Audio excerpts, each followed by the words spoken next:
A recent photograph of an 11-year-old female gorilla grieving over the death of her 3-month-old infant in a German zoo was proof to many that animals have feelings. But what kind of emotions might they have when you take into account that this same gorilla rejected her 6-week-old daughter a year before? Are animals as emotionally advanced as some would like to believe? And might it be a little bit anthropomorphic, a case of over-humanizing animals to suggest that they have real feelings rather than simply pre-programmed instincts? The man I'm going to talk to now is an Emeritus Professor of Ecology and Evolutionary Biology at the University of Colorado in Boulder. He's written a book called The Emotional Lives of Animals, and he's witnessed and researched many interesting cases of animals expressing a variety of emotions, from a magpie funeral to a grateful whale. Professor Marc Bekoff, good morning. Good morning. How are you? It's good to talk to you. What is the scientific consensus now? Do animals have an emotional life? Oh, yeah. The scientific consensus certainly has shifted in the last 5 or 10 years, and there's very few skeptics. So when somebody says to me that they're not sure that their dog, for example, has emotions, I always say, well, I'm glad I'm not your dog. Can you read into, say, the face of your dog? An emotion? Sure. Sure. You know, if you look at your dog's eyes and you look at your dog's ears, you know, whether the dog is smiling, snarling, you can definitely read in and get a lot of information on their emotional lives. I know, for example, if I chastise my dog for stealing a piece of food off the counter, I say, "Who did that?" And the dog literally shrinks into the corner. Now, I haven't in any way hurt or hit the dog. All I've said is, "Who did that?" Right. They're reading you as well as, you reading them. And what's really fascinating, though, is that, it goes way, way beyond the animals we share our homes with. You mentioned a magpie funeral. I once witnessed, I saw a dead magpie in the road, and I was on my bicycle, and I saw one magpie go in and peck at the corpse and back up, and then another, and then another, and then one flew off and brought grass back to the corpse, and then another did that.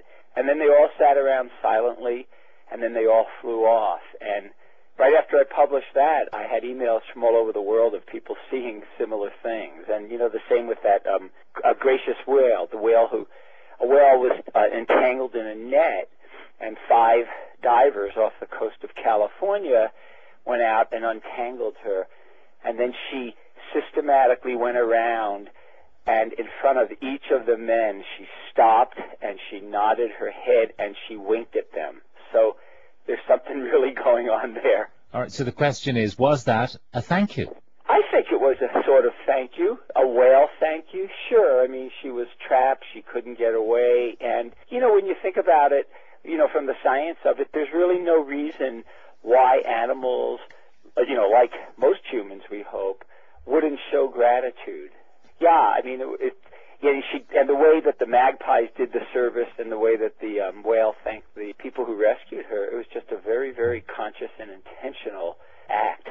Now, when you talk about an emotional life, we think of our children as precious things who have to be nurtured until at least the age of 18 or thereabouts. In earlier times, they might have been sent down the mines when they were 12, but nowadays 18 is the age at which children are set loose in the world. But if you look at small birds in the garden, blue tits, for example, after a couple of weeks, out go the offspring. Goodbye, thank you very much. Right. But animals, go off at different ages, but they don't go off before they can take care of themselves.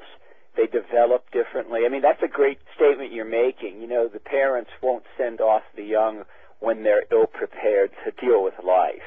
And that another aspect of animal emotions, of course, is the incredibly strong bond between parents and offspring. And what about those species, and most of them are like this, they change mates all the time. Very few are mates for life. Well, among mammals, of which we are, that's somewhat true, but, it's a fascinating fact that 97% of all birds are monogamous, and many mate for life with the same mate. We often read into other animals' behavior because it makes us feel good, but animals, who I study, like wolves or coyotes and other canids, are monogamous periods of time. Now, experiments that have been done, for example, teaching various kinds of monkeys to use tokens to get food, and one of the older monkeys, female, just couldn't handle that, couldn't learn. What happened? Well, that was fascinating. A male went over and inserted a coin, the token, into a slot, and food came out, and then he basically let her have the food. And some of my colleagues, when they heard that story, said, oh, well, you know, the male was certainly getting something out of it. Maybe he was trying to impress her or mate with her. But the fact is, he just simply went over, put the coin in, and got the food. And when I was in Kenya, I saw a very similar situation where there was an elephant who had a very bad, mangled rear leg. It turned out her name was Babel. She was about 17 years old. And for at least 15 years, every elephant in the group waited for her, and then some even fed her. And there was nothing she could do for the group. So, you know, some people would say, well, they only do this when they get something in return. But it turned out that Babel could really do nothing for the group. I mean, she was weak, and if she were left alone, she probably would have been preyed on by a predator. So throughout the animal kingdom now, we're seeing these sorts of acts of empathy.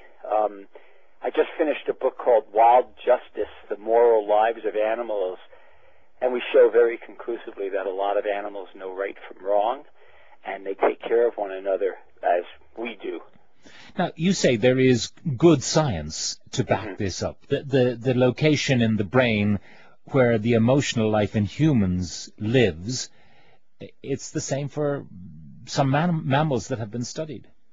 Right. Excuse me. Across mammals, we all share structures in a part of the brain called the limbic system, and that's consistent across mammals.